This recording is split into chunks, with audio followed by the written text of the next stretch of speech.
Halo, jumpa lagi di Gocek Bung Toel. Kali ini saya mau review hasil Piala Menpora babak penyisihan grup. Karena kan sebentar lagi atau saat-saat hari-hari ini kita menghadapi perempat final. Tapi menurut saya apa yang terjadi di penyisihan grup pantas untuk kita soroti. Jadi studi kasus sorotan yang mau saya sampaikan adalah tentang wasit. Wasit tampaknya menjadi catatan utama di babak penyisihan grup Piala Menpora. Dan lucunya, keputusan-keputusan yang kontroversial itu justru dilakukan oleh wasit senior atau kategorinya wasit senior. Contoh yang saya mau ambil adalah pertandingan Persija lawan Bayangkara FC. Ini dua tim yang menurut saya secara materi adalah materi juara. Persija, Bayangkara FC, ini materi-materi terbaik yang saat ini ada di negeri ini. Maka wasit yang memimpin pun adalah wasit senior, Yeni Kristianto dari Jawa Timur yang memimpin pertandingan. Tetapi dalam pertandingan itu, saya menilai wasit Yeni Kristianto melakukan ada beberapa blunder fatal. Ada beberapa kejadian yang menurut saya keputusan yang diambilnya adalah tidak tepat.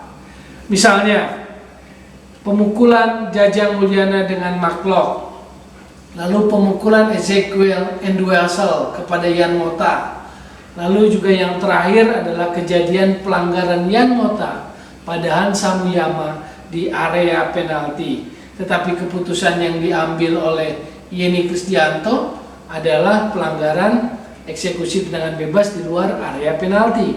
Sementara tindakan pemukulan atau kekerasan dari Jajang Mulyana dan Ezekiel Enduasel hanya mendapatkan kartu kuning saja. Ini yang menurut saya menjadi sebuah catatan yang sangat mengganjal. Sebagai wasit senior, saya yakin Yeni Kristianto tahu betul bahwa secara law of the game itu adalah pelanggaran kartu merah. Jadi saya tahu betul, saya yakin wasit-wasit sekelas Yeni Kristianto yang jam terbangnya sudah cukup lama di Liga 1 itu tahu betul bahwa insiden itu seharusnya kartu merah.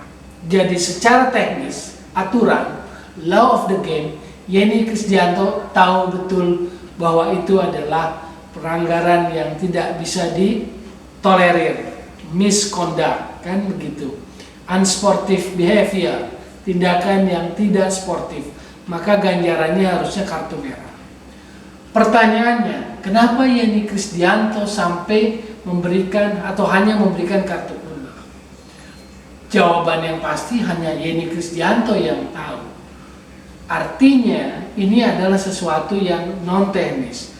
Dalam pengamatan saya, ini keputusan yang sangat dipengaruhi oleh faktor non teknis yang dirasakan oleh Yeni Kristianto, sehingga yang harusnya kartu merah, terutama kejadian insiden Ezekiel Enduasel yang jelas-jelas kita lihat dalam kejadian itu melakukan pemukulan dari belakang terhadap Yan Mota, selamat dari kartu merah. Nah, saya yakin sekali lagi bahwa wasit-wasit senior seperti Yeni Kristianto itu tahu betul secara teknis law of the game itu kartu merah. Tapi sekali lagi, ini saya menduga sebagai pengamat bahwa faktor non teknis lah yang mempengaruhi keputusan Yeni Kristianto itu. Dan yang juga fatal adalah pelanggaran terhadap Hansa Muyama, kejadian di dalam area, kenapa dia tarik keluar. Ini yang akhirnya kita atau publik sepak bola memang bereaksi terkait pertandingan itu.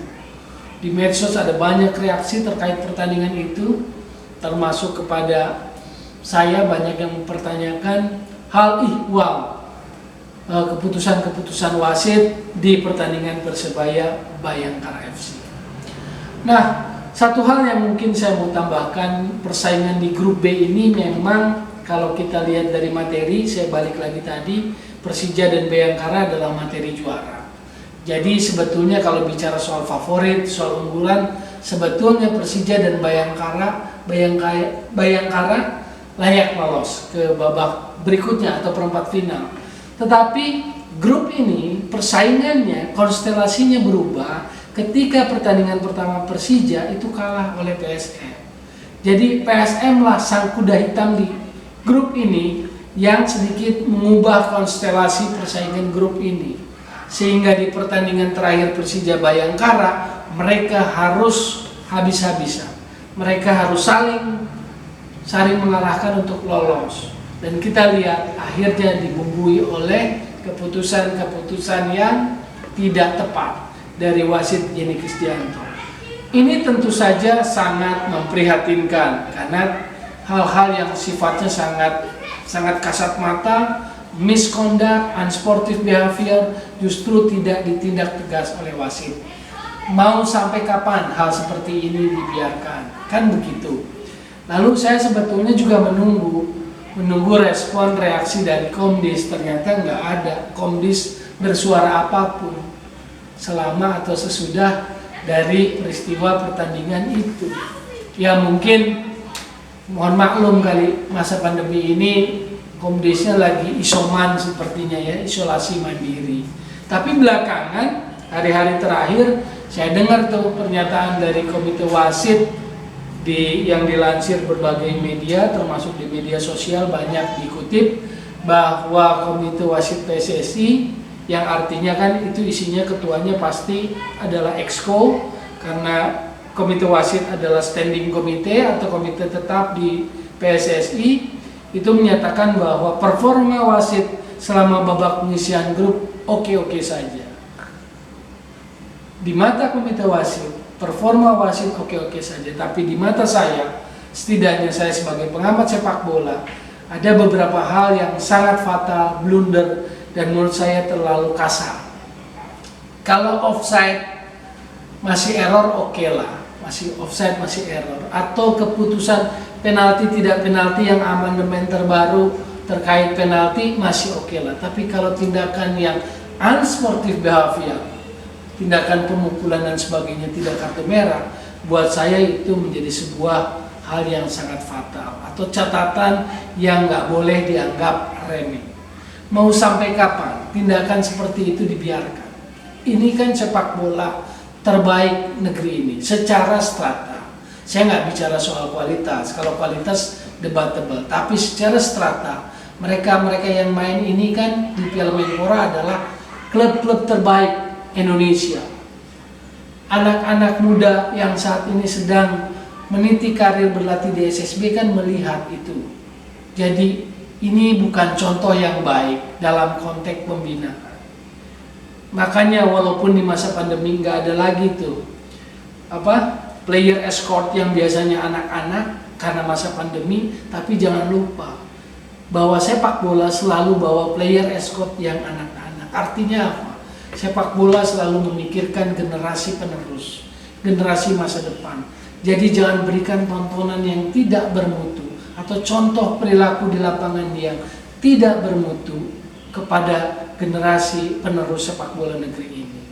Jadi itu catatan saya sementara. Satu hal dulu, fokus konkret pada review performa wasit. Sekali lagi saya ingatkan, jadi solusi dan bukan polusi untuk sepak bola. Tetap digocek, Bung Toel.